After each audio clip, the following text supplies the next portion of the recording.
2018. The Great War is in its fourth terrible year. High above the trenches, aircraft technology has been evolving at an astounding rate. Armed with deadly explosives and machine guns, aircraft have become efficient killing machines. The template for an effective flying machine has been established. A multi-winged design braced with struts and wires for strength. Whilst having high drag, this style of construction formed a very rigid, box-like structure that was strong enough for even the most brutal of dogfights. This construction style worked so well that it formed the basis of most aircraft design for at least the next decade. During the war, a new approach to wing construction was suggested by an American medical doctor, William Whitney Christmas. Christmas claimed to have been tinkering with aeronautics since 1881. He said he progressed from simple kites to gliders and eventually to powered aircraft such as his Redbird series.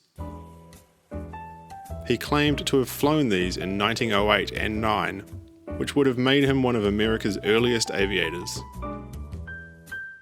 Along the way, he filed many patents for various aircraft systems. When America entered the Great War in 1917, Christmas saw an opportunity to put his patents to work.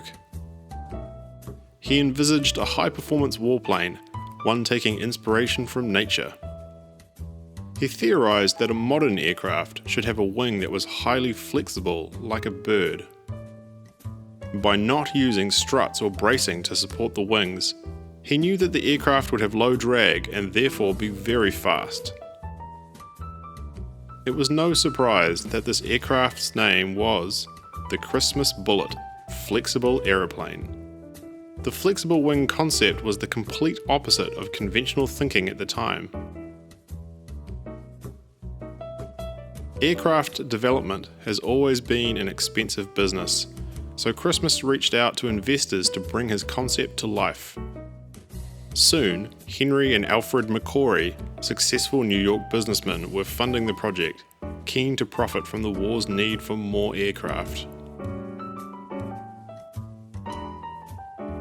For his next generation war machine, Christmas needed a next generation engine.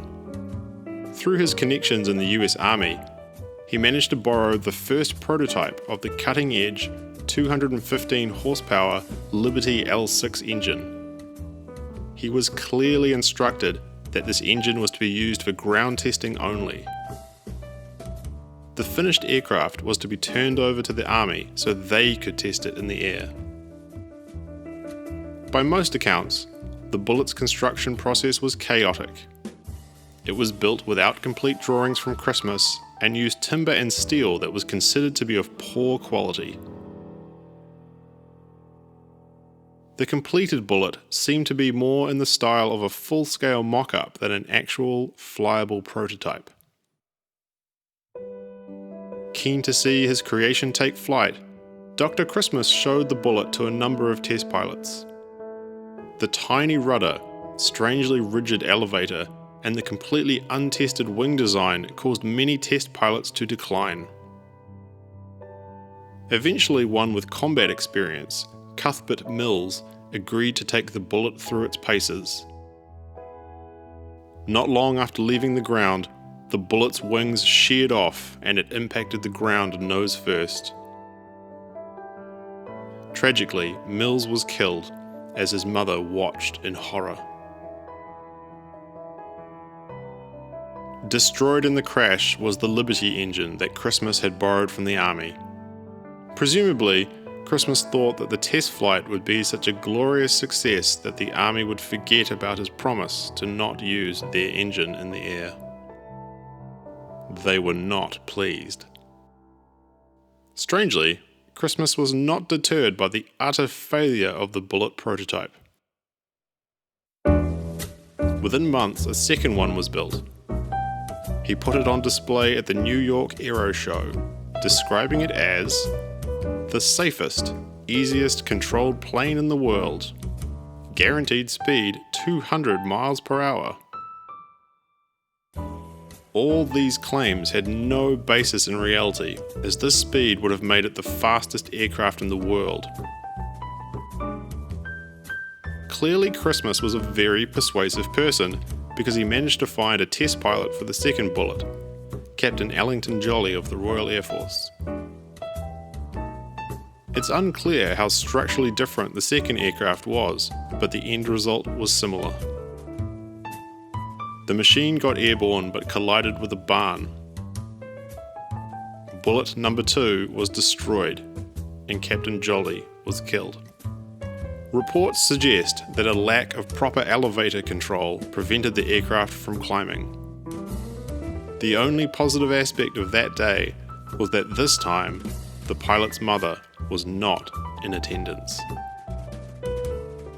Christmas passed away from pneumonia in 1960 at the age of 94, significantly older than the Bullet test pilots. History has understandably judged him harshly. The bizarre nature of the whole Bullet story brings into question the legitimacy of anything he said or did. Many historians believe that his early aviation career was, at very best, highly exaggerated, and some even doubt that he was a qualified doctor. Strangely, he claimed that in 1923 the US government had paid him $100,000 for the use of his aileron patent. This was clearly an enormous sum at the time, and many doubt the authenticity of this claim. Something that is hard to dispute, though, is that his mix of blind optimism, willful ignorance, and fraudulence created a strange and deadly combination. William Whitney Christmas seems to have missed the fundamental concept that the wings of future aircraft were to be attached with more than just the power of positive thinking.